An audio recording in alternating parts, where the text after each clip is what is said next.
Today, we are going to be taking a look at one of the largest changes that Update 10.3 has to bring us. In front of us, we have the T-62A, a Soviet Tier 10 tech tree medium, a vehicle that has never really stood out as anything all too impressive. I mean, it's a good vehicle, it's got decent DPM, okay mobility, and meh dispersion, but there's really nothing that I can say about the vehicle that makes it outstanding in its own category. However, next update, the T-62A is about to be one of the best mediums and one of the craziest tanks you're ever going to run into.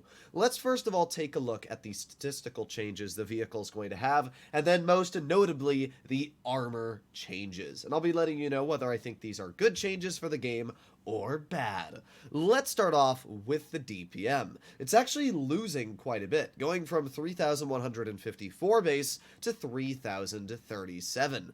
Now, this is still going to be pretty solid levels of DPM. As we know, the 62A running rammer right now is upwards of 3,560. So it's still going to have like 3,400 DPM while running rammer, and probably around 3,150 while running calibrated shells when fully equipped. So it's not like the 62A is going to have a really bad DPM. It still should be plenty over 3,000.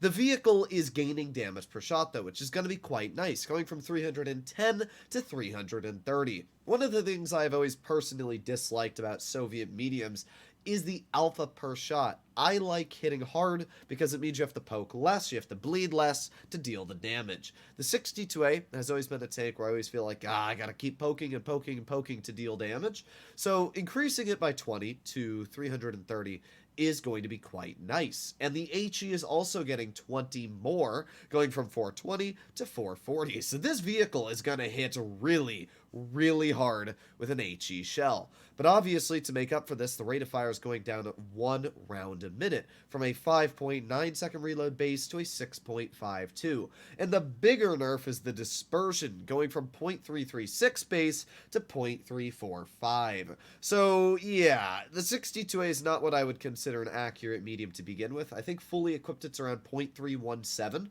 So the fact that it's going to get even worse, it's probably going to be at like 0.326 or maybe even 0.33, somewhere around there.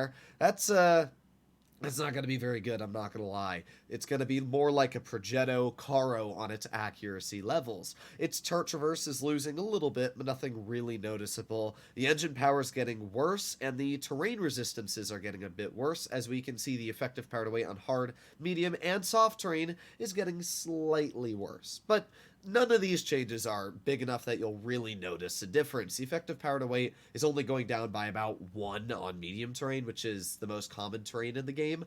So it's not like these changes are going to affect the traverse or actual power to weight that much. What will affect the vehicle is the DPM nerf and the dispersion changes, but it is getting a slight dispersion buff when rotating turret, meaning the vehicle is going to be slightly better when actually shooting on the move.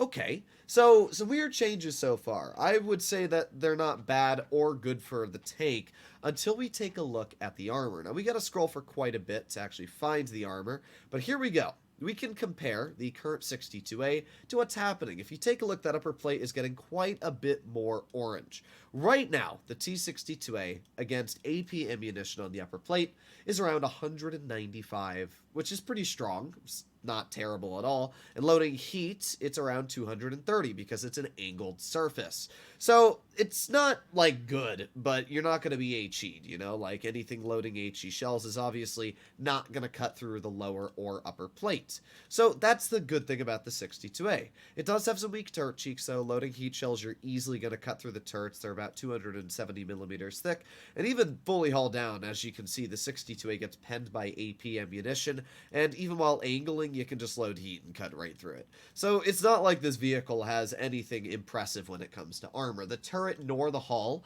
is incredibly strong. However, in update 10.3, all of that is about to change. Right now, taking a look at the 62A on flat ground, Yes, if you read that upper part, it is 277 millimeters thick on flat. That is pretty insane. It is going from, as we said, about 220 on the flat upper plate against all ammo, or it's actually about 205 it's saying here. So about 205, I guess this is showing with AP ammo, to 270 millimeters thick. That means that now any AP ammunition, especially if you're running enhanced armor, is going to basically bounce off of the upper plate of the 62A from any tier 10s.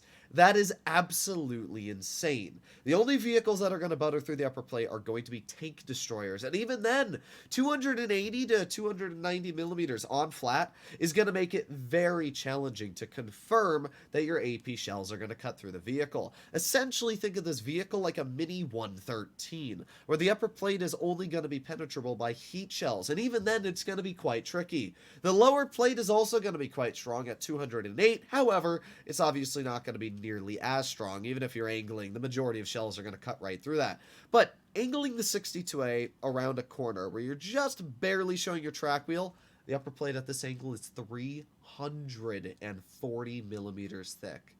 What? Yeah, that is insane. So yeah, you can just slightly angle the vehicle, make the upper plate impervious. Even with heat shells loaded, it's going to be hard to pen. Let's take a look at the turret cheeks. So 267, 265. All right, the turret cheeks are still pretty easy to pen. If you have high penetration, you're easily going to cut through them. Now, obviously, once you cut to the side of the turret cheeks, they get quite strong. But looking at the vehicle the way it currently is, that's also the case for the vehicle. It seems like Wargaming didn't actually change the turret cheeks.